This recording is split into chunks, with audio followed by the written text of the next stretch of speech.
civilisation extrêmement élaborée, ou dans une tribu qu'on dit primitive, on peut relever, avant la naissance de la science, un certain savoir.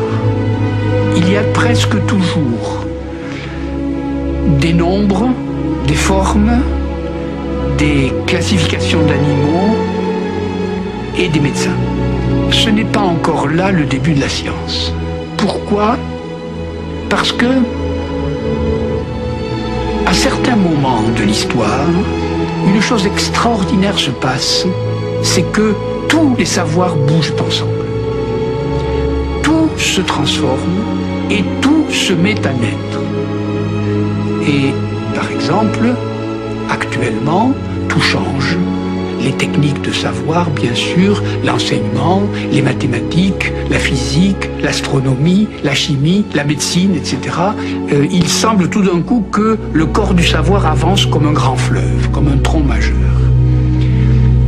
Dès lors, quand la science a-t-elle commencé et où? Alors on peut dire oui, elle a eu des commencements en Chine, elle a eu des commencements dans les Indes, elle a eu des commencements à Babylone, en Égypte. Mais dans ces pays-là et en ces temps-là, ce grand mouvement n'a pas complètement eu lieu. Or, au 6e et 5e siècle avant Jésus-Christ, dans les pays où on parle grec, cet énorme mouvement a eu lieu. Et depuis que ce grand mouvement a commencé, nous nous référons à lui comme à notre source. C'est-à-dire, à certains égards, nous sommes encore des enfants grecs.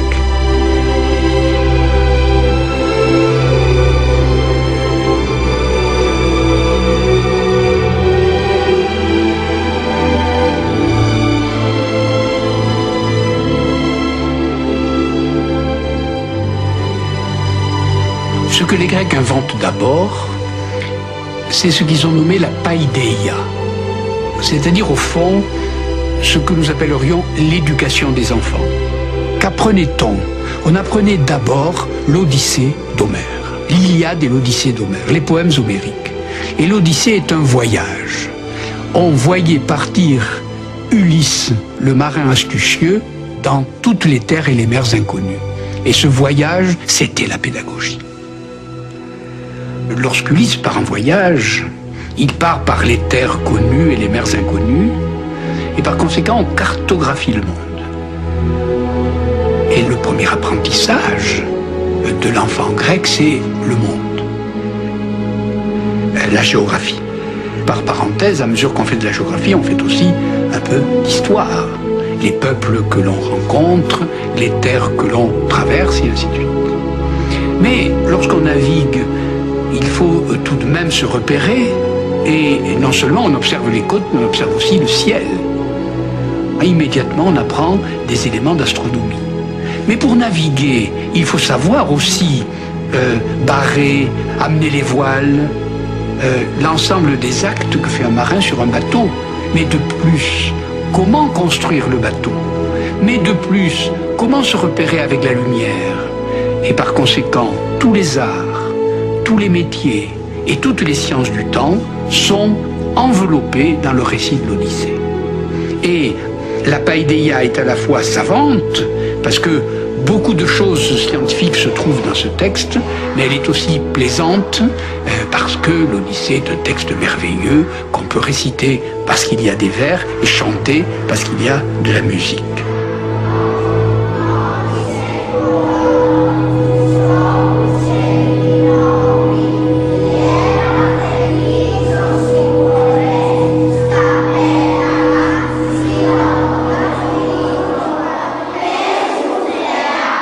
La science grecque a connu des écoles. Dans toutes les villes du littoral de la Méditerranée, il a existé des écoles, non seulement au sens de la paideia pour les enfants, mais aussi des écoles au sens de campus ou de centres de recherche, ou même ce qu'on pourrait appeler des universités. Les plus grands noms, Hippocrate était à Kos, comme Platon était à Athènes, Archytas de Tarente, Platon d'Athènes, Hippocrate de Kos, Eudoxe de Cnide, Thalès de Milet. On donne leur nom et on donne aussi leur lieu d'origine. tous ces savants ont une caractéristique tout à fait extraordinaire, c'est qu'ils ne restent pas à Milet, ils ne restent pas à Kos, ils ne restent pas à Athènes, ils voyagent. Par exemple, on connaît les voyages de Platon en Sicile, on connaît le voyage de Thalès en Égypte, on connaît le voyage d'Hippocrate à peu près partout et il revient à Kos, et surtout on connaît les voyages des sophistes, qui étaient des encyclopédistes, c'est-à-dire de très grands savants, et qui ont été payés pour enseigner, et qui allaient vendant leurs services au plus offrant. Et par conséquent, le monde de la science grecque, qui est un monde d'invention permanente et d'un dynamisme tout à fait extraordinaire, est un monde où les savants voyagent. C'est le monde d'aujourd'hui. Aujourd'hui, les savants voyagent pour rencontrer ou échanger des informations. Et dès le 6e, dès le 5e siècle avant Jésus-Christ, on voit les savants s'agiter sur tout le pourtour de la mer Méditerranée. L'Odyssée raconte l'histoire d'Ulysse et de Télémaque, son fils, son enfant, parti à la recherche de son père, perdu sur les eaux bleues de la Méditerranée. Vous retrouverez les lieux d'errance d'Ulysse quand vous rencontrerez le savetier qui a cousu le sac des vents, disait Ératosthène. De même pour les sciences, pour le voyage dans les connaissances, elles sont contenues dans ce sac des vents. Partir à leur découverte, c'est chercher ce savetier, tirer le fil qui a cousu le sac, tout comme Pénélope, qui tirait les fils de sa tapisserie à la tombée du jour. Nul ne sait ce qu'elle tissait, quel tableau, quelle légende. La voici la légende, la voici l'Odyssée, le voici le long et périlleux voyage.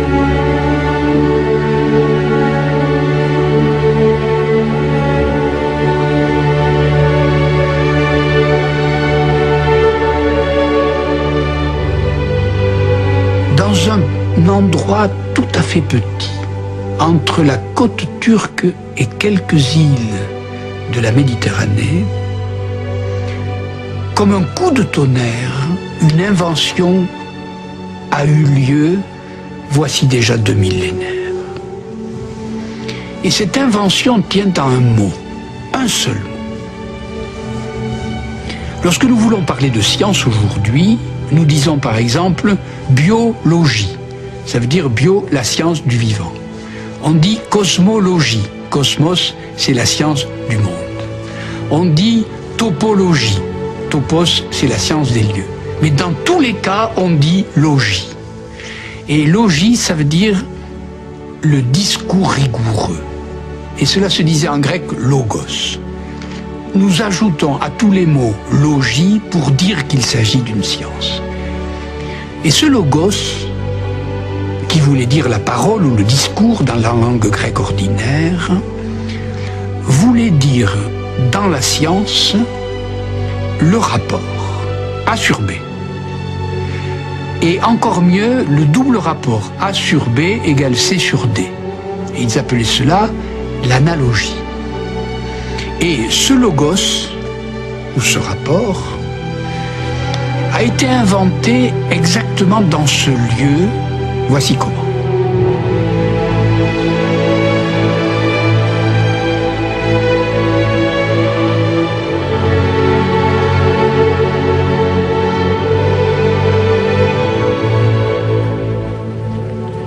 Vous prenez l'île de Samos, tout près du littoral turc. À Samos naît Pythagore. Et Pythagore invente l'arithmétique. Et dans l'arithmétique, il invente justement ce rapport 2 sur 4 égale A sur B. Il invente justement ce rapport 2 sur 4 égale 8 sur 16. Il invente le rapport entre les nombres entiers et donc des nombres qui, un jour ou l'autre, s'appelleront fractionnaires et qui, un jour ou l'autre, s'appelleront rationnels. Et toute la théorie des nombres va découler de là. De l'autre côté de l'île, sur la côte turque, un autre homme, appelé Thalès, et qui naît à Milet, invente le fameux théorème de Thalès, c'est-à-dire les triangles semblables entre eux. Et encore c'est le logos, puisque tel côté par rapport à tel côté est égal à tel côté par rapport à tel côté, c'est encore le même logos. Un peu à côté de Milet est une grande ville qui s'appelle Éphèse. À Éphèse naît Héraclite. Et Héraclite est un physicien. Et il est le premier très grand physicien de l'histoire. Et lui décrit les phénomènes du monde, l'évolution des choses, le passage du temps, les apparences. Et il cherche derrière les apparences la cause des choses. Et cette cause, il l'appelle le logos. Le logos arithmétique, le logos géométrique, le logos physique. Vous descendez encore la côte turque et vous arrivez dans un port aujourd'hui détruit qui s'appelle Cnide. Et là, Eudoxe de Cnide invente de nouveau un logos, et ce logos un peu plus compliqué donnera naissance à tout le discours algébrique moderne. C'est le logos de l'algèbre. Eh bien, remontons maintenant la côte turque et allons de nouveau dans les îles.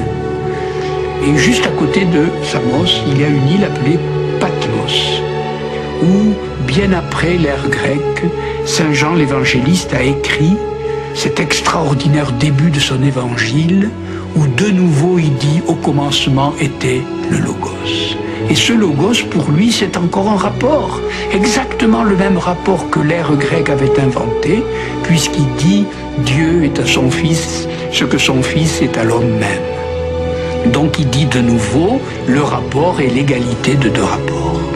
Et donc dans un petit mouchoir de poche, c'est-à-dire dans un espace extrêmement petit que vous pouvez visiter à la voile en 2 jours, entre le littoral de la Turquie actuelle et quelques îles disséminées le long de ce littoral, vous êtes dans le lieu où, voici 2 millénaires, naquit ce qui fit de nous des esprits rigoureux, c'est-à-dire le logos et le rapport de langue grecque.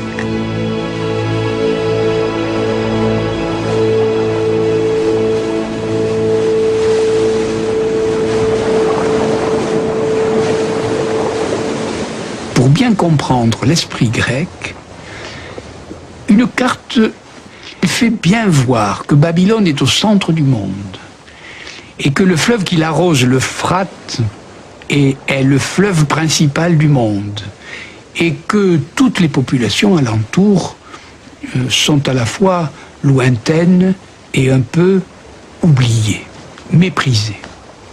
Si vous comparez cette carte à la toute première carte qui est probablement celle d'Anaximandre chez les Grecs, vous vous rendez compte que la carte des Grecs, c'est la carte du monde. Il y a absolument toutes les terres habitées, la Grèce est un cas particulier, mais toute la Méditerranée est représentée, le monde plus ou moins circulaire est représenté et entouré en entier du fleuve océan. D'un côté, vous avez une carte particulière qui considère que sa propre ville est le centre du monde, et déjà de l'autre côté, vous avez une carte du monde, quelque chose d'universel.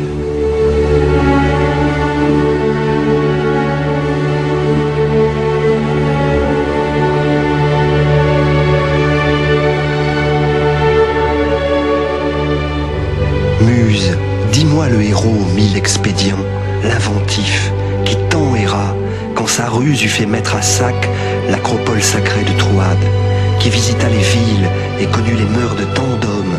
Combien en son cœur il éprouva de tourments sur la mer, quand il luttait pour sa vie et le retour de ses compagnons. Boréal, Tramontane, Apéliote, Euros, Notos, Libonotos, Zéphyros, Kertios, voici les vents qui soufflent sur le monde. Ils sont les 8 points cardinaux. Cela, c'est ce que sait Ulysse quand il entreprend son voyage depuis Ithaque autour de la Méditerranée. Ulysse est sans doute un explorateur mythique. Il doit correspondre à des figures historiques, mais les voyages d'Ulysse sont certainement une compilation de bien des voyages.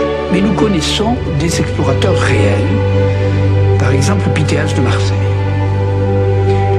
Pythéas de Marseille, qui a vécu certainement au IVe siècle avant Jésus-Christ, dépasse la paideia, il dépasse la pédagogie, c'est-à-dire le voyage des enfants, il dépasse en même temps le voyage d'Ulysse. Il part de Marseille, il vogue vers le sud, il passe ce qu'on appelait les colonnes d'Hercule, c'est-à-dire le détroit de Gibraltar, il remonte le long de la côte espagnole, il reconnaît les îles du Ponant, du côté d'Ouessant, il passe vers la Manche, il fait sans doute le tour de l'Angleterre. Certains pensent qu'il est allé jusqu'à l'Islande, en tout cas il explore la Scandinavie, c'est-à-dire ce qu'on appelle aujourd'hui la Norvège, la Suède et les côtes de Finlande. Il a donc une expérience très large des pays et des mers en dehors des terres habitées, c'est-à-dire de la Méditerranée. Et nous sommes à peu près certains qu'il l'a fait pour plusieurs raisons. D'abord parce que Pline l'Ancien, dans son histoire naturelle, raconte avec beaucoup de précision un ouvrage qu'il aurait écrit, que nous n'avons plus bien entendu, et qui s'appelle Sur l'océan, où il estime la force des marées sur la côte bretonne, avec des rythmes de marée, et il semble bien qu'il ait eu une très bonne théorie pour expliquer le rythme des marées d'après la Lune, c'est-à-dire il est à peu près certain que l'influence de la Lune sur les marées était connue dès le IVe siècle par Pythèse de Marseille. J'ai vérifié dans ce golfe tranquille l'influence de la Lune sur le flot. En ce moment, Artémis, notre vaisseau, se montre dans toute sa splendeur, et la mer s'est avancée plus loin qu'hier, mais s'est aussi retirée plus loin. La différence de hauteur semble être de 4 fois 20 coudées, ce qui me paraît énorme.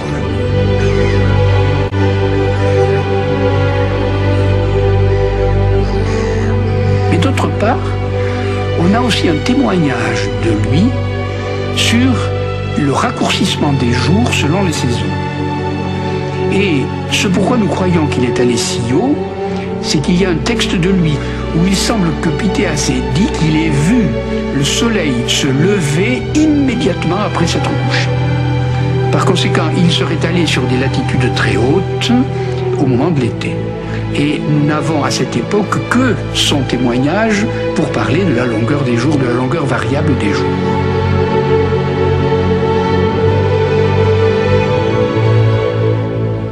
Le soleil s'est enfin montré entre les nuages gris. J'ai pu calculer les nombres qui forment une relation entre l'ombre et la hauteur du gnomon. Nous approchons du solstice et le jour est encore plus long ici qu'au pays des Bretons septentrionaux. Il dépasse 19 tours de sablier. Comme j'essayais de faire comprendre aux hommes du pays que je voulais aller à Thulé, ces barbares nous ont montré le lieu où se trouve la couche du soleil, l'endroit où le soleil a son trône et son lit, car c'est là qu'il se couche et c'est là d'où il se lève. Et il est avéré aussi par d'autres historiens qu'il aurait inventé la notion de latitude. Comment a-t-il inventé la latitude? C'est que lorsqu'on regarde un cadran solaire, tout le monde croit qu'il donne l'heure. Un cadran solaire, pour les Grecs, ne donnait pas l'heure, c'était un observatoire astronomique. Et cet observatoire astronomique donnait la longueur de l'ombre au jour le plus court, la longueur de l'ombre au jour le plus long, c'est-à-dire aux 2 solstices d'hiver et d'été, et il donnait la longueur de l'ombre au jour de l'équinoxe. Et que si on trace l'angle formé par la tige du gnomon ou du cadran solaire, l'extrémité du gnomon et le point de l'ombre équinoxiale, on obtient un angle qui est très exactement l'angle de la latitude. Et c'est cette observation que pour la première fois Pythéas de Marseille a faite. Et il a remarqué que cet angle-là était la hauteur du lieu considéré. Par les rapports de la longueur du gnomon et de celle de son ombre, je peux affirmer que nous sommes en ce moment à plus de 9000 stades de Marseille, au-dessus de la ligne médiane du monde. Le jour dure en ce moment près de 18 tours de sablier, mais les barbares m'ont fait comprendre que pendant l'hiver, le soleil ne s'élève au-dessus de l'horizon que de 9 coudées, ce qui concorde avec la hauteur du soleil à la position de Marseille. L'inventeur ici de la latitude ne peut pas porter autre chose que 3 titres à la fois. Il est astronome parce que le cadran solaire est un observatoire astronomique. Il est géographe parce qu'il détermine la latitude du lieu, et il est géomètre parce qu'il ne découvre cela que grâce à un théorème concernant l'égalité des angles alternataires. Parce que pour trouver l'angle, la latitude, il faut aussi faire une certaine opération sur le schéma indiqué par le gnome. Et donc là, son exemple est intéressant pour mettre en rapport la légende et l'histoire. C'est-à-dire d'un côté l'exploration de la Terre, de la figure de la Terre, de la mesure de la Terre, et le rapport qu'il peut y avoir là avec les schémas géométriques, c'est-à-dire les points, les angles, les lignes droites et les mesures. L'Artémis flotte au milieu d'une chose inconnue, que je ne peux qu'appeler le poumon de la mer. Ce n'est pas de la glace dure, ce n'est pas de l'air, ce n'est pas de l'eau.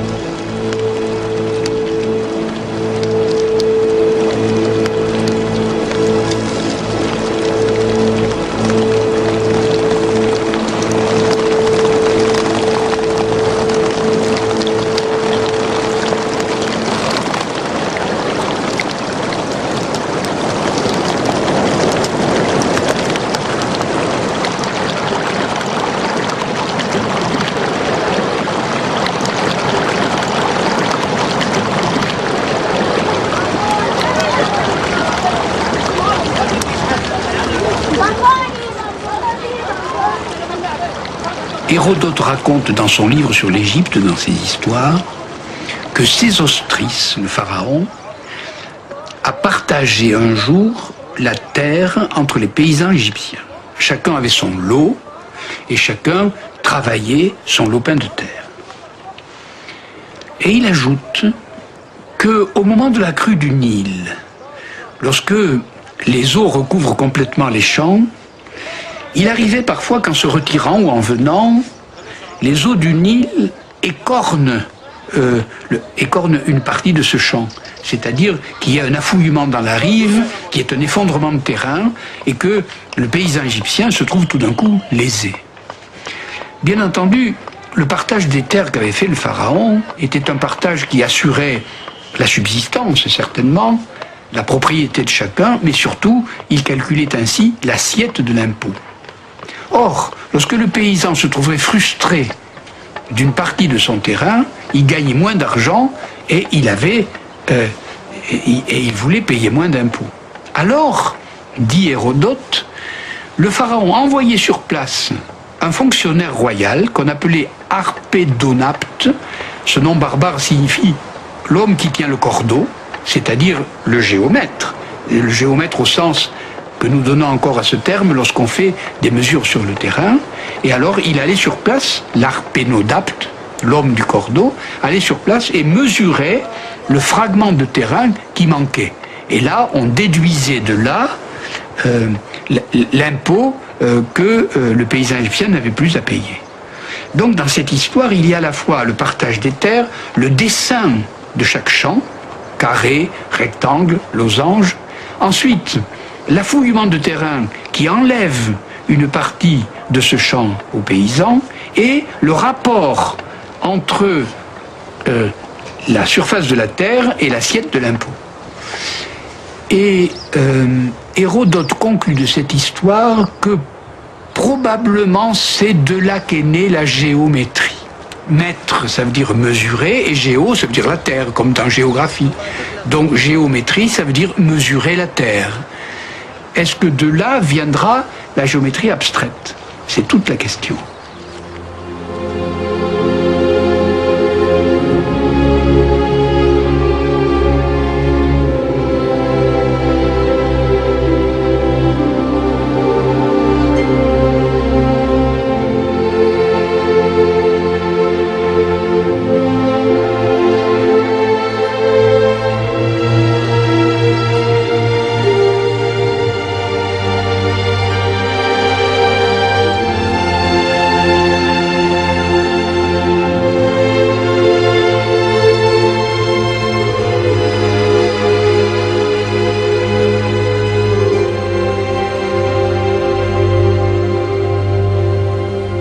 Et on raconte que Thalès, parti un jour pour l'Égypte, voit le soleil se lever et se coucher derrière les 3 grandes pyramides.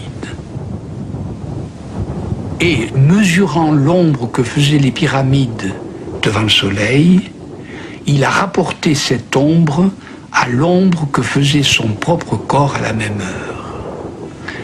Vous voyez donc la pyramide debout, l'ombre longue qui étale sa noirceur derrière la pyramide. Vous voyez l'homme debout, son ombre portée sur le sable. Voilà 2 triangles et il observe qu'il y a le même rapport entre la hauteur d'une pyramide et son ombre portée que le rapport entre son propre corps et l'ombre portée de son corps. Il invente donc le fameux théorème des triangles semblables. Et ce théorème des triangles semblables, c'est le théorème de l'échelle. C'est-à-dire, est-ce qu'on peut représenter un objet qui garderait la même forme et qui n'aurait pas la même taille? Invariance de forme par variance de taille. Et l'invariance de forme par variance de taille, c'est précisément le problème de l'échelle. On voit donc bien là qu'on peut, de nouveau, comme au moment de Pythèas de Marseille, faire un rapport entre la géographie, c'est-à-dire le problème de la carte, le problème de la représentation, le problème de l'échelle, d'une part, et d'autre part la géométrie, c'est-à-dire l'invention du théorème des triangles semblables et probablement l'invention du premier de tous les théorèmes, c'est-à-dire l'invention de la géométrie elle-même.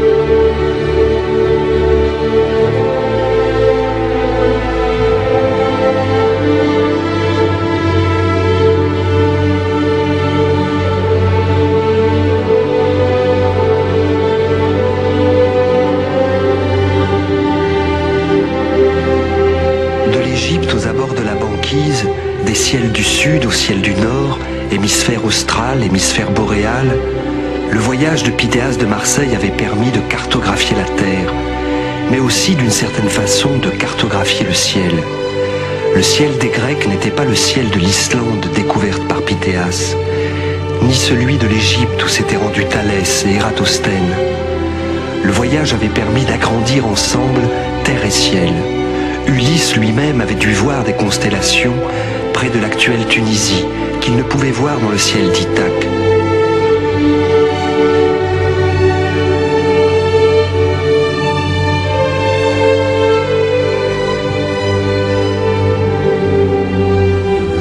Pour observer le ciel, il faut un observatoire.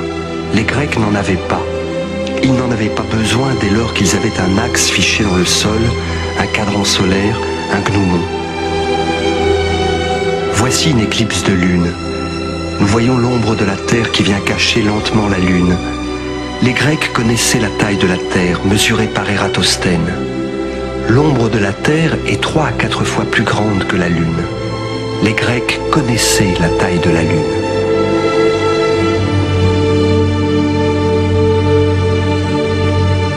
Et ici, Aristarque de Samos estimait la distance relative du Soleil et de la Lune à la Terre, en prenant des mesures sur un triangle construit le plus exactement possible, de façon à être semblable au triangle rectangle formé par les 3 astres, à l'instant où la Lune se trouve en quadrature, et où, pour définir le triangle, il suffisait d'observer l'angle à la Terre. Comme Thalès, Aristarque fabrique le modèle réduit de telles situations astronomiques. Mesurer l'inaccessible consiste à le reproduire ou à le mimer dans l'accessible. C'est ce que fait Thalès, c'est ce que fait Aristarque, c'est ce que fait toute légende.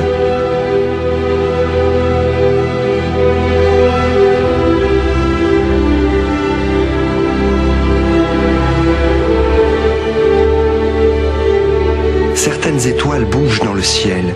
On peut suivre leur trajectoire. Particulièrement l'une d'entre elles qui semble aller, puis revenir, puis repartir. C'est la planète Mars. Comment expliquer cette étrangeté?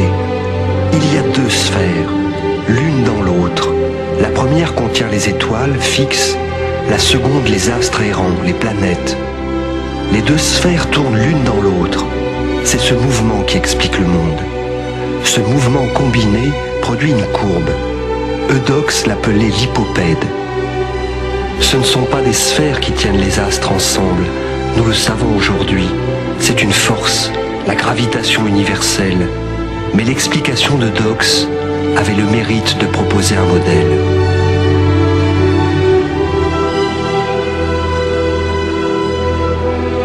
Ce qui caractérise l'astronomie grecque dès le départ, par rapport à toutes les astronomies qui la précèdent ou l'accompagnent, c'est l'extraordinaire précision du modèle géométrique qu'ils ont utilisé.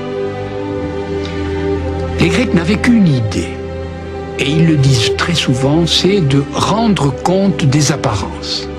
Qu'est-ce qui m'apparaît et comment peut-on expliquer ce qui apparaît? Le mot phénomène est un mot grec, ça veut dire l'apparence. Derrière l'apparence, il y a une raison. Et cette raison, elle est toujours expliquée de manière géométrique. Et par exemple, les Grecs, depuis le départ jusqu'à Ptolémée, à la fin de l'ère grecque, ont réellement hésité entre l'idée que le Soleil pourrait être au centre du monde ou que la Terre pourrait être au centre du monde.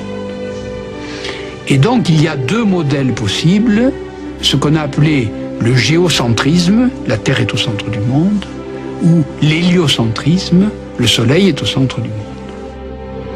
Et à supposer que le premier soit vrai, alors il y a un modèle géométrique qui l'explique. Comment les planètes tournent autour du Soleil, comment la Terre tourne autour du Soleil. À supposer que le second soit vrai, le géocentrisme, comment les planètes tournent autour de la Terre, comment les étoiles tournent-elles autour de la Terre. Et un nouveau modèle géométrique l'explique.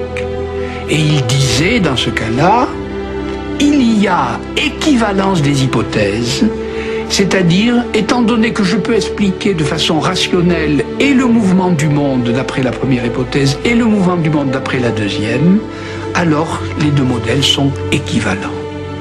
On n'a pas d'idée d'une telle précision, d'une telle exactitude et d'une telle tolérance dans les théories. Les Grecs ont fait rentrer dans l'astronomie le modèle de la géométrie. Et c'est depuis cette voie qui a été choisie par la science et nous n'en sommes jamais sortis. C'est un chemin qui ne nous a jamais manqué.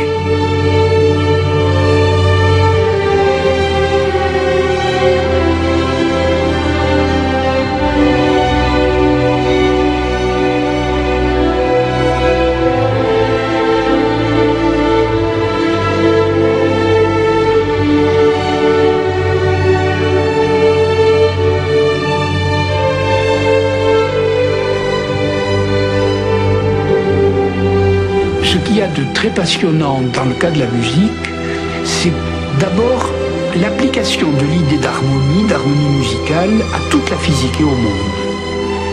Et lorsque Platon écrit le Timée, c'est-à-dire le dialogue qui relate la création des choses, ou la fabrication de l'univers, l'idée d'harmonie est toujours là, aussi bien pour expliquer la circulation des astres, que pour expliquer la forme du ciel, que pour expliquer le mélange même des choses. Il y a toujours une idée musicale, c'est-à-dire la gamme est utilisée pour faire voir la structure profonde des choses. Et d'autre part, une des théories pour expliquer la création même des mathématiques grecques, c'est précisément la musique. On raconte que Pythagore, sortant d'une promenade, avait entendu le forgeron au travail. Il avait écouté le bruit que faisait le marteau sur l'enclume. Et revenant chez lui, il aurait, dit la légende, pendu des cordes à son plafond avec des poids et il aurait cherché des correspondances sonores avec la longueur de la corde. Et du coup, il aurait inventé ce que nous appelons la gamme, c'est-à-dire la progression des notes selon la longueur des cordes. La musique est peut-être ce par quoi ce miracle grec s'est formé, et on en a une bonne démonstration dès le moment où Euclide, qui est le plus grand écrivain en langue grecque pour les mathématiques, a à la fois une œuvre qui relate les problèmes musicaux et une œuvre qui relate l'encyclopédie géométrique.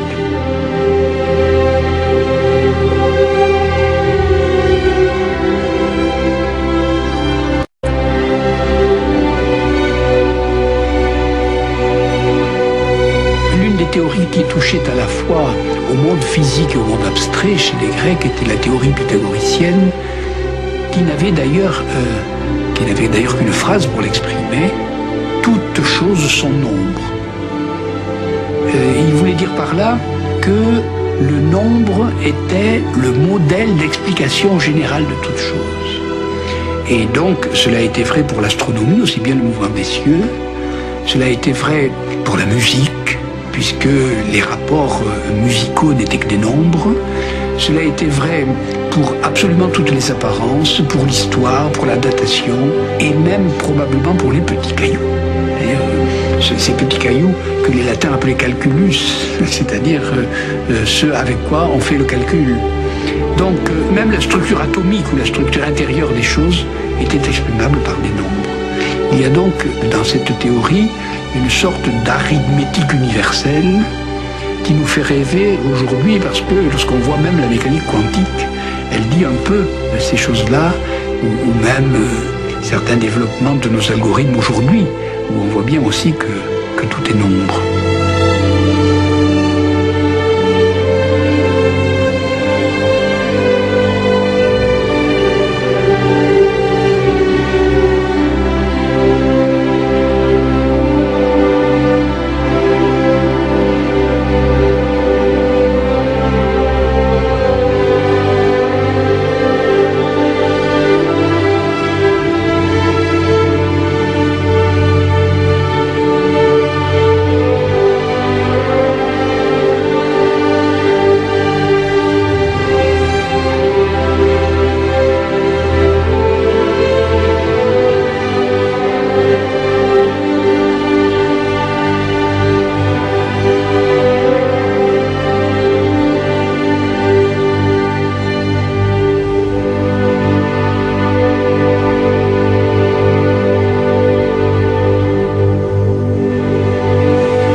Sur nos vaisseaux ensuite, Zeus, assembleur de nuées, fit lever un boré qui soufflait en affreuses rafales et recouvrit de brume et la terre et la mer. La nuit tomba du ciel. Nos vaisseaux soulevés par la vent allaient à la dérive, et la violence du vent déchira leurs voilures en 3 ou 4 morceaux. Nous dûmes alors amener les voiles sur les nefs, par crainte de périr, et nous nous hâtâmes à grands efforts de rame de les pousser jusque vers le rivage. Là, durant 2 jours et 2 nuits de suite, nous restâmes étendus sur la terre, le cœur rongé de fatigue et de peine.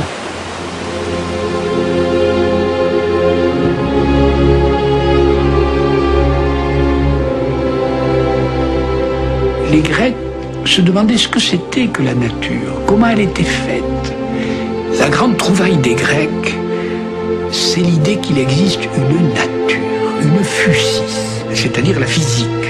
Le mot physique vient de ce mot physis qui veut dire la nature.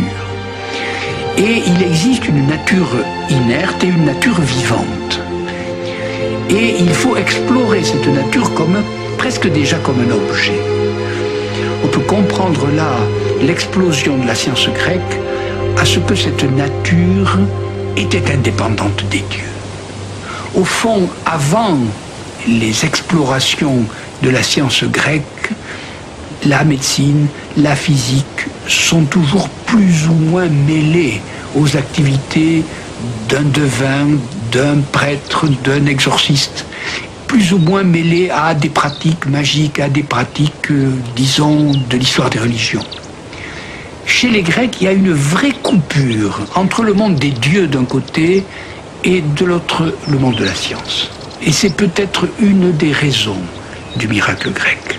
Et donc, Hippocrate de Cos, le corpus hippocratique, est un traité parfaitement objectif sur la clinique, sur les observations des maladies, sur la chirurgie. Et il a écrit un traité sur les luxations, un traité sur les foulures, un traité sur les fractures. Et non seulement c'était un excellent praticien en observation et en acte, puisque c'était un chirurgien, mais c'était surtout un théoricien. Et il a cherché à savoir quelle était la nature des êtres vivants, la nature de la santé, la nature de la maladie. Et c'est là peut-être que reviennent les nombres et l'harmonie. Parce que la théorie d'Hippocrate, c'est la théorie des humeurs. Les humeurs, c'est le sang, c'est la lymphe, c'est la bile, d'où la théorie des tempéraments. Vous êtes de tempérament sanguin, de tempérament bilieux, de tempérament lymphatique. Et la santé ou la maladie viennent de l'harmonie réussie ou ratée entre les éléments de ces humeurs, les éléments de ce mélange, les éléments de ce tempérament. Il ne faut pas oublier que tempérament, ça vient du mot tempérer qui veut dire mélanger. Et à l'intérieur de nous, ces humeurs se mélangent, et ce mélange arrive à l'harmonie ou au déchirement. Et ainsi naît la maladie, la douleur et la souffrance, ou au contraire, le retour à la santé. Le corps est assimilable à un paysage et du coup comparable à ce qu'on peut décrire des événements et des phénomènes qui se passent sur la Terre. Il y a donc dans le corpus hippocratique non seulement des études pratiques, mais aussi une théorie générale du vivant, de la santé et de la maladie. Et ceci caractérise tout à fait la médecine grecque et d'ailleurs la pharmacie également, puisque Dioscoride, qui est le pharmacien, disons, correspondant à ce que Hippocrate était en médecine, a aussi une théorie qui suppose cet objet qu'on appelle la physis, c'est-à-dire la nature, pour la première fois sans doute indépendante des dieux.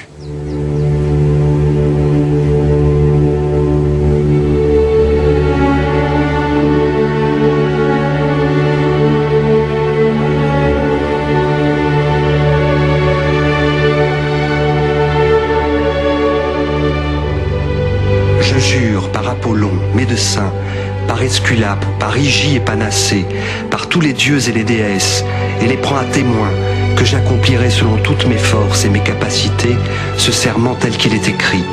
Je regarderai comme mon père celui qui m'a enseigné la médecine, et je partagerai avec lui tout ce dont il aura besoin pour vivre. Je regarderai ses enfants comme mes frères. Je prescrirai aux malades le régime qui leur convient, avec autant de savoir et de jugement que je pourrai, et je m'abstiendrai à leur égard de toute intervention malfaisante ou inutile. Je ne conseillerai jamais à personne d'avoir recours au poison, et j'en refuserai à ceux qui m'en demanderont. Je conserverai ma vie pure et sainte, aussi bien que mon art. Je ne pratiquerai pas d'opérations dont je n'aurai pas l'habitude, et les laisserai à ceux qui s'en occupent spécialement. Lorsque j'irai visiter un malade, je ne penserai qu'à lui être utile, me préservant bien de tout méfait volontaire et de toute corruption avec les hommes et les femmes. Tout ce que je verrai ou entendrai dans la société, pendant l'exercice ou même hors de l'exercice de ma profession, et qui ne devra pas être divulgué, je le tiendrai secret, le regardant comme une chose sacrée. Si je garde ce serment sans l'enfreindre en quoi que ce soit, qu'il me soit accordé de jouir heureusement de la vie et de mon art, et d'être honoré à jamais parmi les hommes. Si je manque et me parjure, qu'il m'arrive tout le contraire.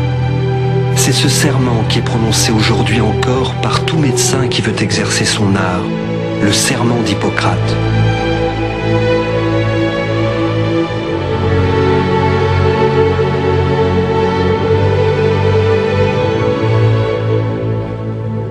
Nous voici au bout du voyage. Et l'enfant grec ou Ulysse ou nous-mêmes, nous avons visité des îles ou des continents. Et ces îles On peut les appeler des sciences ou des disciplines.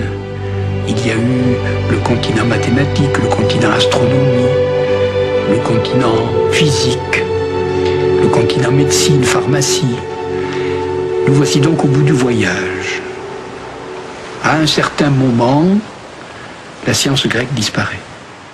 Elle est née, nous savons quand, nous savons certainement où, nous ne savons pas très bien de quoi, mais nous savons qu'à un moment, elle cesse, elle s'endort et elle disparaît. Elle cesse d'irriguer la terre grecque. Mais ce qui naît quelque part reparaît ailleurs.